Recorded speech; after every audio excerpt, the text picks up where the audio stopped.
We've been honoring healthcare heroes every day for National Nurses Week. Tonight we reunite a rehab nurse who helped a teen get her life back. Sandy Rose of Warren was a typical 16-year-old when COVID nearly took her life. Lindsay Buckingham shares her story of survival and the caregivers who fought to keep her alive. It's been about a year since 17-year-old Sandy Rose has been here at the Cleveland Clinic Children's Hospital of Rehabilitation. Today is important. She's about to meet with the nurse and rehab therapists who helped her get her life back. What kind of things did Katie do to help you? She's just easy to talk to. I don't really know how well to say this, but it is like having a friend while here. A friend she needed. Sandy was just 16 when she was admitted to the hospital for COVID-19 last March. I didn't have a very big appetite. I was very tired. You know, it was a combination of multiple things that really made her case as bad as it got. Bad, because Sandy unknowingly had type 1 diabetes, a disease in the high-risk category for COVID.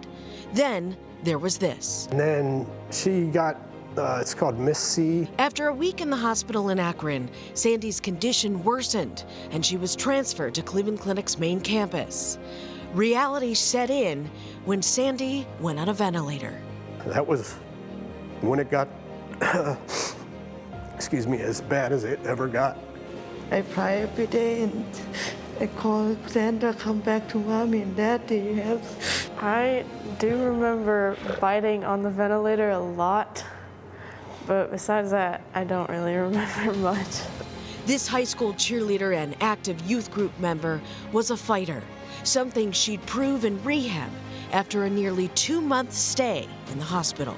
Like when she first came to us, she wasn't really moving a whole lot. She wasn't getting out of bed a whole lot. And then by the time she left, she was doing everything that almost a typical teenager would be doing. This is Katie Gregory, the RN here at the rehab hospital.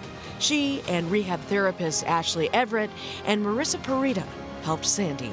And it didn't feel like work to me, really. And I just had a lot of fun with them. Sandy was such a hard worker. She had just such a good mindset and was just always so eager to do whatever I wanted her to do in therapy. We got to do everything to lap swimming, ring diving, fun games.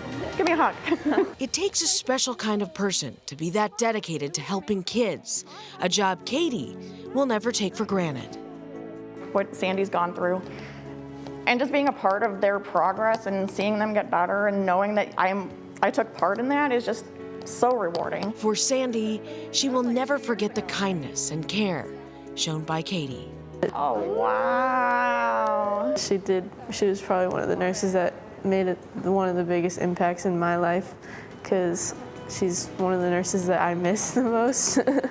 For mom and dad, it's every single nurse, doctor, and healthcare hero who fought to keep their Sandy right where she belongs. I mean, they were all fabulous, but there was at least one or two in each one of them that really stood out, went above and beyond. So that's the kind of sacrifices they were willing to make. Lindsay Buckingham, 3 News. And Sandy is almost fully recovered. That's the good news. In fact, there she is at her high school senior prom last weekend. She looks beautiful, her proud parents too. And she tells us she'll head to the University of Akron in the fall. And her major, well, how fitting, pre-med. Wow, yes, how fitting. Gorgeous picture there. Gorgeous. Great for her, fantastic. Such a sweet story, a happy ending, I should say. Totally. I love the ending, and gorgeous in red. You're right, Russ. Definitely.